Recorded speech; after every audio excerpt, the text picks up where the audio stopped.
Un spectre d'opinion. La musique dans la tradition islamique. La question de la permission de la musique dans l'islam est complexe. C'est un sujet qui a généré des opinions diverses parmi les érudits pendant des siècles. De l'interdiction stricte à l'acceptation prudente, l'éventail des points de vue reflète la richesse et le dynamisme de la pensée islamique. Cet essai explore ces différentes perspectives en examinant leurs fondements scripturaires et leur pertinence contemporaine. En fin de compte, l'objectif est d'encourager une réflexion approfondie et une prise de décision éclairée sur cette question importante. Il est important d'aborder ce sujet avec respect et ouverture d'esprit.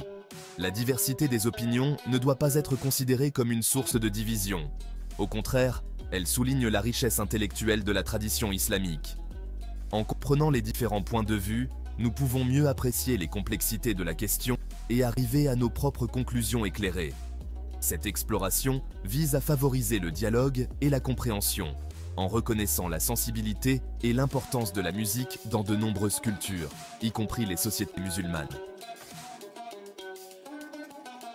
Le point de vue strict, les échos de l'interdiction. Certains érudits ont une position stricte, considérant la plupart des formes de musique comme haram ou interdites. Ils citent des versets coraniques et des hadiths, les paroles du prophète Mahomet, comme preuve. Par exemple, certains interprètent les versets condamnant les paroles futiles et les amusements vains comme englobant la musique.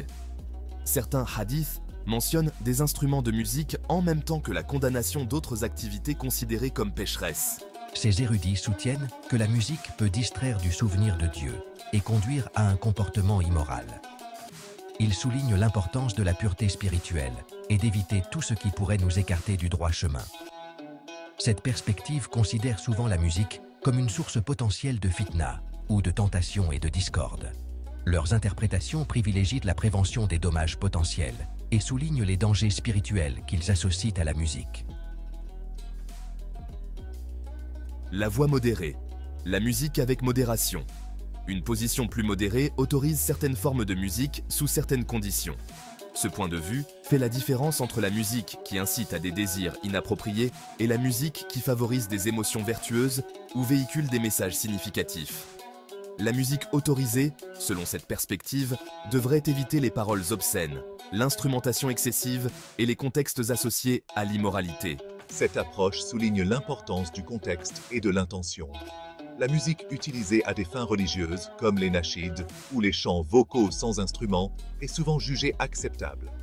De même, la musique qui accompagne des célébrations comme les mariages ou les événements culturels peut être autorisée à condition qu'elle respecte les directives islamiques. Cette perspective recherche un équilibre entre le plaisir de la beauté de la musique et le respect des principes islamiques. Une perspective permissive. Trouver l'harmonie dans le son. Certains érudits ont un point de vue plus permissif, considérant la musique comme généralement autorisée à moins d'être explicitement interdite. Ils soutiennent que le Coran et les hadiths n'interdisent pas catégoriquement la musique. Ils interprètent les versets condamnant des types spécifiques de musique ou la musique associée à des rassemblements immoraux comme se référant à ces contextes spécifiques et non à la musique dans son ensemble. Les partisans de ce point de vue soulignent la nature subjective de l'expérience musicale. Ils soutiennent que ce qui est considéré comme de la musique haram peut varier en fonction des normes culturelles et des interprétations personnelles. Cette perspective met l'accent sur la responsabilité individuelle dans le choix d'une musique conforme aux valeurs islamiques. Elle reconnaît le potentiel de la musique à élever l'esprit, à inspirer la créativité et à favoriser un sentiment de communauté.